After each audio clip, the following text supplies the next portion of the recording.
Hello my dear students. जैसा कि हमने लास्ट लेक्चर में बात किया different numericals related to work energy theorem, आज भी हम उसी से रिलेटेड कुछ अच्छे न्यूमेरिकल देखने वाले हैं वर्क एनर्जी थ्योरम से रिलेटेड। तो हमारी स्क्रीन पर अब एक क्वेश्चन है block of mass m is welded with a light spring of stiffness k. The spring is initially relaxed when the wedge fitted move with acceleration A shown in figure. तो सबसे पहले हम figure देख लेते हैं। Okay, ये figure है हमारे पास में। यहाँ पर ये वेज जो है ये इजीली मूव कर सकता है और इसके ऊपर ये जो एम है ये स्लाइड कर सकता है। ओके, आगे लिखा है if the coefficient of kinetic friction between the block and wedge is mu, दोनों के बीच का काइनेटिक फ्रिक्शन कितना है mu, find the maximum deformation L of the spring by using work energy theorem. Okay, यहाँ पर ये जो वेज है ना, ये जो एक वेज है जो यहाँ पर मूव कर सकता है, इस वेज का एक्सेलरेशन ए है। ओके, ये ए एक्सेलरेशन से, जैसा यहाँ पे हमको दिख रहा है, ये ए एक्सेलरेशन से ऐसा आगे बढ़ रहा है। ओके, ए एक्सेलरेशन से आगे बढ़ेगा। जैसे ही ये ए एक्सेलरेशन से आगे बढ़ेगा ये ब्लॉक पीछे की तरफ मूव करेगा। ओके, और उनका कहना है कि ये ब्लॉक यहाँ एल डिस्टेंस पे पहुंच जाता है। कितना डिस्टेंस कवर करता है? एल डिस्टेंस कवर करता है। वो डिफॉर्मेशन एल ही हमको फाइंड करना है और मैक्सिमम डिफॉर्मेशन फाइंड करना है। मैक्सिमम डिफॉर्मेशन का मतलब क्या?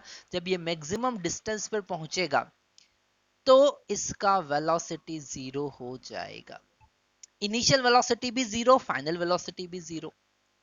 और कहा है कि वर्क एनर्जी थ्योरम लगाओ। तो यहां पर हम work done is equal to change in kinetic energy का कॉन्सेप्ट लगाएंगे। तो वर्क डन, जितने भी फोर्स यहां इस ब्लॉक पर वर्क कर रहे हैं उन सब का वर्क डन हमको यहां पर कैलकुलेट करना है। यहां पर हमको सारे फोर्स, कौन कौन से फोर्स काम कर रहे हैं? Work done by gravity plus work done by friction plus work done by spring plus work done by pseudo force, work done by pseudo force. इन सब का work done is equal to change in kinetic energy, मतलब kinetic energy final minus kinetic energy initial. My dear students, हमेशा हमको ध्यान रखना है कि जब कभी मैक्सिमम डिफॉर्मेशन की बात करेंगे तो वो रुक जाएगा। उसका फाइनल वेलोसिटी जीरो होगा, उसका फाइनल काइनेटिक एनर्जी जीरो होगा। तो यहां पर for maximum deformation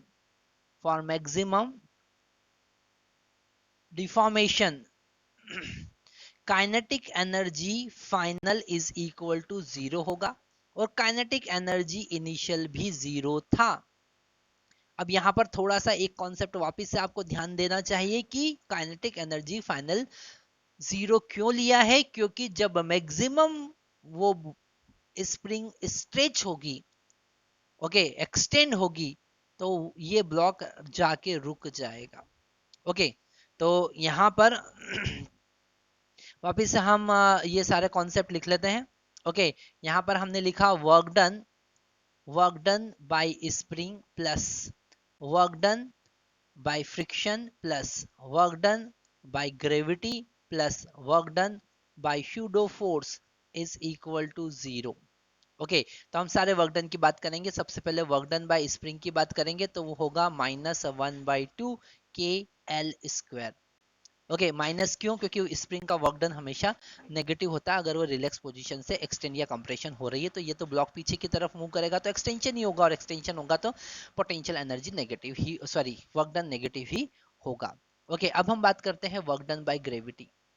work done by gravity, okay, तो वर्क डन बाय ग्रेविटी, अब यहाँ पर ग्रेविटी का अगर हम यहाँ पर इसका एफबीडी बनाते हैं, यहाँ पर बना लेते हैं। ओके, तो ग्रेविटी ये एल लेंथ इधर कवर कर रहा है और ग्रेविटी इस डायरेक्शन में कितना लग रहा है? mg sin theta. कितना लगेगा? mg sin theta.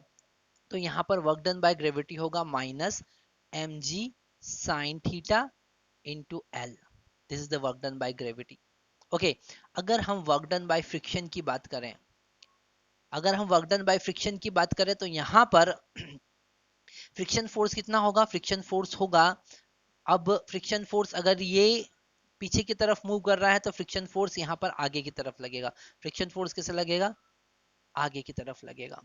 और ये फ्रिक्शन फोर्स होगा म्यू के, जिसका वैल्यू म्यू दे रखा है, mu into normal reaction into distance covered L. Okay, और ये नेगेटिव होगा।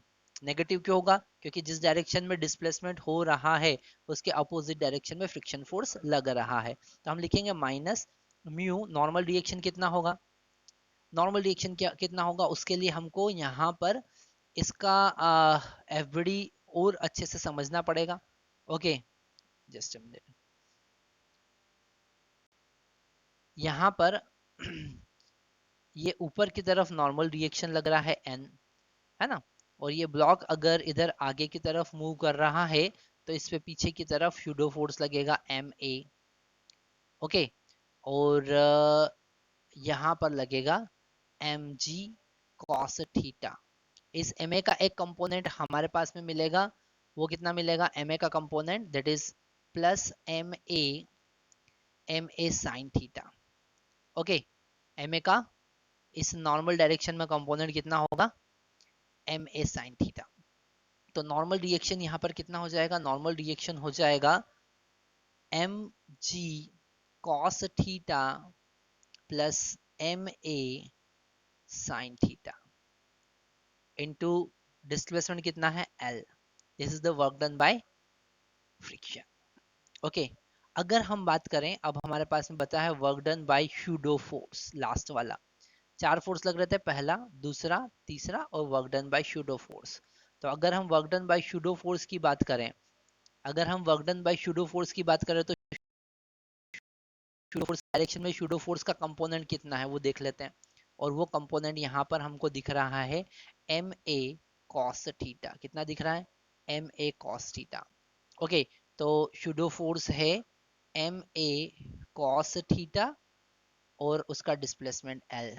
तो ये आपका स्यूडो फोर्स। अब आपकी वैल्यू यहाँ पर पुट करते हैं।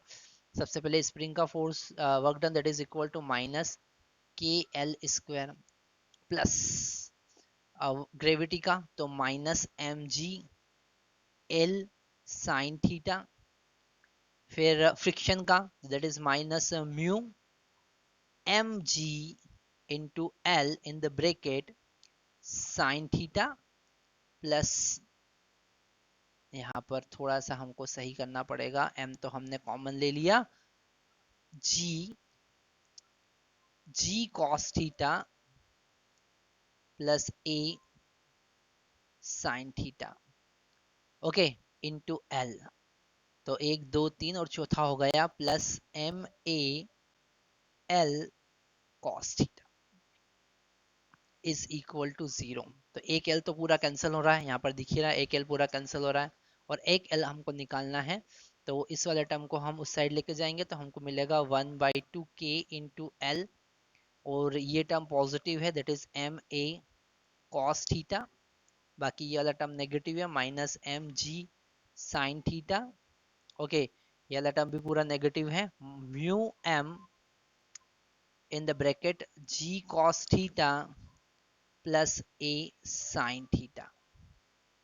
ओके, यहाँ से L का वैल्यू आप निकाल सकते हैं। L इक्वल टू होगा 2/k into m in the bracket a cos theta minus g sine theta minus mu into g cos theta plus a sine theta.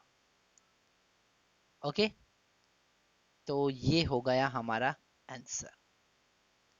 Okay, तो थोड़ा कैलकुलेशन लेंदी गया है, पर हम अगर एफबीडी के कॉन्सेप्ट को समझ जाते हैं, अगर आपका Newton's law of motion clear है तो यहाँ पर ये सारे कॉन्सेप्ट आपके क्लियर होंगे। Thank you very much.